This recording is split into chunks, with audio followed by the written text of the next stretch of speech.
नमस्कार दोस्तों। आखिर संसद में चल क्या रहा?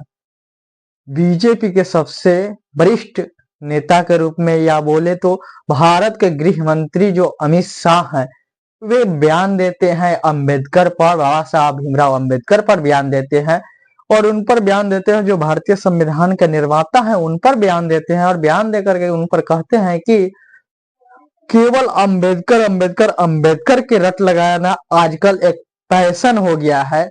सब लोग जो है अंबेडकर अंबेडकर का ही रट लगा रहा है और इतना अगर भगवान का नाम लगाया होता तो 7 जन्मों में स्वर्ग मिल जाता। ऐसा जब बाबा साहेब का अपमान नहीं सहेगा हिंदुस्तान। बीजेपी, आरएसएस और उनके राजनीतिक पूर्वज हमेशा से भारत के संविधान के खिलाफ खड़े रहे हैं। उन्होंने राष्ट्रीय ध्वज तिरंगा का विरोध किया, अशोक चक्र का विरोध किया, रामलीला मैदान में संविधान की प्रतियां जलाईं। जब भारत की जनता ने उनकी संविधान बदलने की चाल को नाकाम कर दिया तो हताश होकर वे अब देश की संसद में बाबा साहेब के अपमान पर उतर आए हैं। अभी एक फैशन होगा, अंबेडकर अंबेडकर अंबेडकर अंबेडकर अंबेडकर अंबेडकर। इतना नाम अगर भगवान का लेते हैं तो 7 जन्मों तक स्वर्ग। यह अपमान देश की जनता को स्वीकार नहीं है। अमित शाह पूरे देश से माफी मांगे और तुरंत प्रभाव से अपने पद से इस्तीफा दें। भाजपा के एक मंत्री अर्थात कि मोटा भाई अमित शाह जब बयान देते हैं तो पूरे विपक्ष के लीडर उनका विरोध करते हैं। पूरा विपक्ष या संसद के सभी नेताओं ने मिलकर के उनका विरोध करना शुरू किया कि आपने बाबा साहब भीमराव अंबेडकर पर ऐसी टिप्पणी कैसे कर सकते हैं। बाबा साहब भीमराव अंबेडकर जो है कितनी डिग्रियां उनके पास थी, कितना वो एक मतलब दलित थे लेकिन फिर भी कितना एजुकेटेड थे।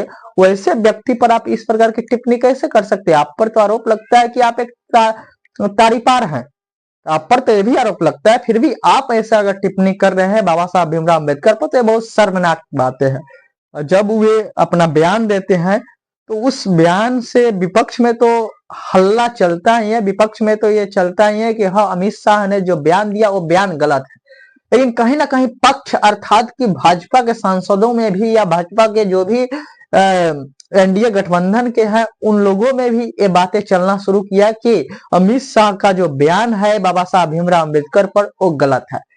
हमेशा से आरएसएस और बीजेपी अर्थात कि राष्ट्रीय स्वयं सेवक वाले जो हैं या बीजेपी भारतीय जनता पार्टी वाले, ये दोनों जो है कहीं ना कहीं जो है बाबा साहब भीमराव अंबेडकर को हमेशा टारगेट करते हैं, हमेशा संविधान को बदलने की या संविधान को बदलने या संविधान पर टिप्पणियां करने की हमेशा कार्य करते रहते हैं।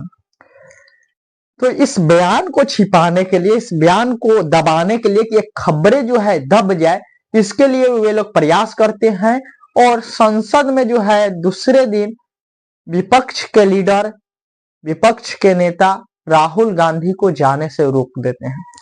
राहुल गांधी या जब भी उनके संसद में प्रवेश करने जाते हैं तो उनको रोका जाता है, लाठी डंडे के सहारे उनको रोका जाता है और जब रोकते हैं तो धक्का मुक्की शुरू होता है। राहुल गांधी का कहना है कि वे लोग धक्का मुक्की किए और विपक्ष के जो नेता हैं मुकेश राजपूत और प्रताप सरंगी, उन लोगों का कहना है कि राहुल गांधी ने हमें धक्का दिया। ये जो है टिप्पणियां चल रही है एक दूसरे पर कि राहुल गांधी ने धक्का दिया, वे लोग बोल रहे हैं कि हम लोगों ने धक्का नहीं दिया, राहुल गांधी ने धक्का दिया। राहुल गांधी बोल रहे हैं कि उन लोगों ने धक्का दिया, हमको संसद में जाने से हम लोगों को रोक दिया। ये जो धक्का मुक्की वाली बातें चल रही है बस इसीलिए चल रहा है कि जो असल मुद्दा है उस मुद्दा को जो है भटकाया जाए, अर्थात कि अमित शाह का जो बयान है वो बयान जो है दब जाए और राहुल गांधी की धक्का मुक्की वाला जो बयान है ये बयान जो है मतलब तेजी से वायरल होने लगे और वैसा ही हो रहा है। हाँ, जब धक्का मुक्की शुरू हुआ तो धक्का मुक्की में भाजपा के 2 सांसदों को जो है अस्पताल में एडमिट कराया गया। उन दोनों को जो है सर में चोट लगी है, सर फटने की बातें है, अर्थात की गहरी चोट लगी है। हाँ, कहीं ना कहीं चोट लगा है, शर्मनाक बातें है, लेकिन वास्तव में क्या राहुल गांधी के धक्का देने से उनको चोट लगी है? ऐसा नहीं है, क्योंकि राहुल गांधी कभी भी किसी को धक्का नहीं दे सकते। राहुल गांधी जो है जमीनी स्तर के नेता है राहुल गांधी, वैसे वो किसी को धक्का नहीं दे सकते। वो तो सड़क पर चलते व्यक्ति को धक्का नहीं दे सकते, वो सांसद में सांसदों को कैसे धक्का दे सकते हैं? ये सब तो भाजपा का कारनामे है, भाजपा के द्वारा ही ऐसा किया जाता है। फिर भी जो है मुकेश राजपूत और प्रताप सारंगी के द्वारा जो है आरोप लगाया जाता है कि राहुल गांधी ने उन लोगों को धक्का दिया, धक्का देने से वे लोग गिरे और गिरने से उनके सर में चोट आई। लेकिन जो मुकेश राजपूत का कहना है कि राहुल गांधी हमारे समक्ष खड़ा थे, पीछे से हमको धक्का आया और हम गिर पड़े। तो जब वो धक्का वो उनके प्रेशर से हम लोग सीढ़ी पर खड़े थे तो गिर गए। अब पता नहीं फिर कि सर में क्या लगा है, नीचे सीढ़ी लगी गिरने से या और कोई किसी का भाग कुछ लगा तो चक्कर वहाँ आ गया था हम लोग। तो क्या राहुल गांधी से धक्का लगा? कैसे ये धक्का कैसे लगा?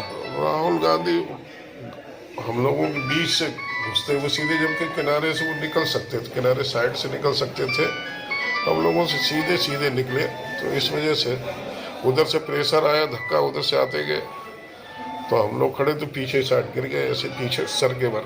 तो राहुल गांधी का धक्का लगा आप लोगों को या किसी और सहयोगी सांसद वगैरह जो थे? राहुल गांधी आगे थी और पीछे से धक्का आ रहा था, राहुल गांधी आगे थे। राहुल गांधी कह रहे हैं कि हम लोगों को जो धक्का दिया, हमको धक्का दिया बीजेपी सांसदों ने।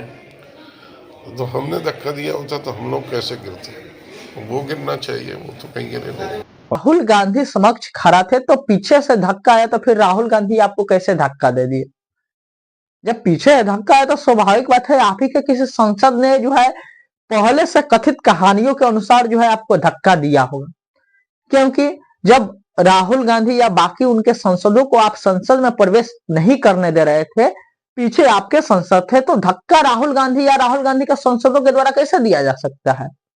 तो कहीं ना कहीं जो है भाजपा का जो है एक षड्यंत्र है, उसके तहत जो है राहुल गांधी को बदनाम करने का प्रयास किया जा रहा है। हालांकि पहले से ही ये कोशिश किया जा रहा था कि राहुल गांधी के छवि को जो है बिगाड़ने की प्रयास किया जा रहा था, उन्हें पप्पू साबित करने का। अब फिर से वही कार्य शुरू है कि राहुल गांधी के छवि को जो है कम से कम धूमिल कर दिया जाए, राहुल गांधी के छवि को बिगाड़ दिया जाए, ऐसा प्रयास किया जा रहा है। प्रताप सारंगी का भी कहना है कि राहुल गांधी ने एक संसद को धक्का दिया, वो संसद हमारे शरीर पर आकर के टकराया, तब जाकर के हम गिरे। फिर प्रताप सारंगी का राहुल गांधी एक एमपी को धक्का लगा, मेरे ऊपर गिर पड़ा और मैं नीचे गिर गया। किसने धक्का मारा? राहुल गांधी ने? हाँ, राहुल गांधी ने। राहुल गांधी ने धक्का मारा? राहुल गांधी। कौन सी जगह पे सर? सर किस जगह पे?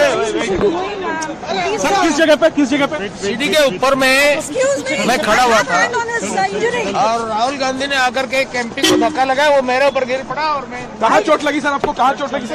एक बार दिखा दीजिए। ये तो बहुत खून में। Yeah, you want to see blood, no? See, they want to see.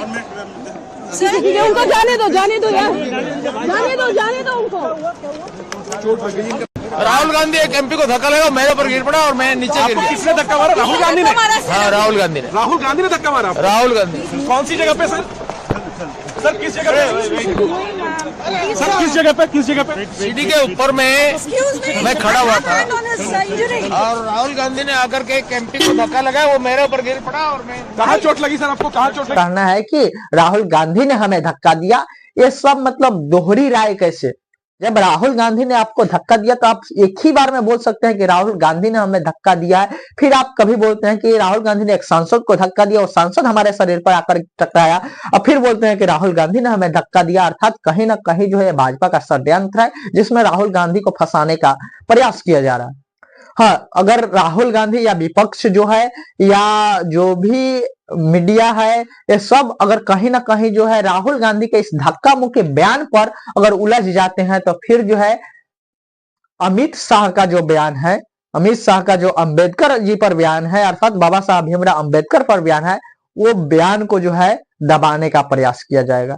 हालांकि बाबा साहब भीमराव अंबेडकर पर जो टिप्पणियां अमित शाह ने किया, उन्हें आकर के पूरे भारत से माफी मांगनी चाहिए, पूरे भारत के लोगों से माफी मांगनी चाहिए कि वो एक सम्मानित व्यक्ति बाबा साहब भीमराव अंबेडकर के बारे में ऐसा कहा। बाबा साहब भीमराव अंबेडकर को भी बहुत सारे लोग जो है पूजते हैं। इसका मतलब ये नहीं है कि केवल हाँ हमारी भगवान में हमारी आस्था है, हम धर्म से जुड़े हैं तो भगवान में हमारी आस्था है, लेकिन हमारी आस्था अलग है, एजुकेशन अलग है, हमारी संविधान अलग है, देश अलग है। अब देश को हम अगर धर्म से जोड़ेंगे तो ये सही नहीं है। कभी भी जो है देश एक धर्म से जोड़ेंगे, धर्म को बढ़ावा के लिए देश को मतलब मानेंगे, तो ऐसा कभी संभव नहीं है, ऐसा नहीं होनी चाहिए। अब बाबा साहब भीमराव अपने स्थान पर पूजनीय है, हमारा धर्म जो है अपने स्थान पर पूजनीय है, हमारा संविधान जो है अपने स्थान पर है, अर्थात कि सबका वैल्यू अलग अलग है। हम क्यों कंपेयर करें एक दूसरे से? क्या हम भगवान श्री राम से कंपेयर करके बाबा साहब भीमराव अम्बेडकर को छीन दिखाएंगे, या बाबा साहब अम्बेडकर से तुलना करके भगवान श्री राम को कभी छीन दिखाएंगे? ऐसा कभी नहीं हो सकता है। हम जब भी प्रयास करेंगे, बाबा साहब भीमराव अम्बेडकर अपने जगह पर महान है, हमारे भगवान जो आराध्य है श्री राम अपने जगह पर महान है, श्री कृष्ण अपने जगह पर महान है, अर्थात जितने भी धर्म है अपने अपने स्थानों पर सही है। आप धर्म को लेकर के राजनीति मत कीजिए, धर्म को लेकर के आप लोग राजनीति नहीं करते, धर्म के नाम पर केवल धंधा करते हैं। अभी जो बांग्लादेश में हिंदू धर्म के जितने भी लोग हैं बांग्लादेश में, उन पर अत्याचार हो रहा है, उस पर तो आप लोगों ने एक टिप्पणी नहीं करते हैं, एक कदम नहीं उठाते हैं कि वहां के हिंदुओं पर जो अत्याचार हो रहा है वो बंद होना चाहिए, या इस प्रकार की कोई भी बातें नहीं बोलते हैं। केवल भारत में आपको हिंदू हिंदू दिखाई देता है। और एक बातें कहा जाता है कि वो देहात में एक कहावतें कहा जाता है कि उल्टा चोर कुतवाल को डांटे, वही जो है कहावत यहाँ पे लागू हो रहा है कि गलती तो वे लोग स्वयं करते हैं, और गलती करके जो है उसको अमित शाह या नरेंद्र मोदी या जो भी है वे लोग क्या करते हैं, गलती करके जो है राहुल गांधी के माथे पर जो है थोपने का प्रयास करते हैं कि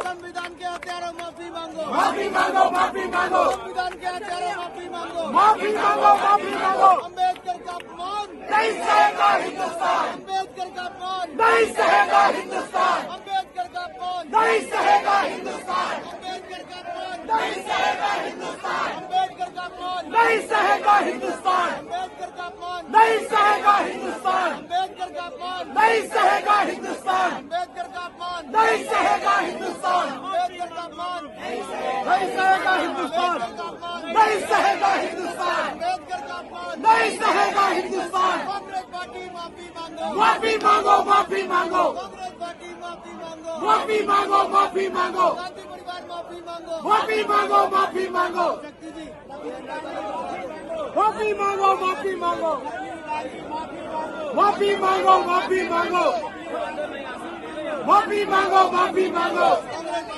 राहुल गांधी ही गलत है, राहुल गांधी ऐसा किए वैसा किए, ये मतलब हमेशा राहुल गांधी, विपक्ष जो है इतना भी अब दुर्बल नहीं है कि आप राहुल गांधी को जो मर्जी करे वो बोल देंगे। हाँ, संसद में जब बिल पास करने का बात आया तो बिल पास नहीं हुआ।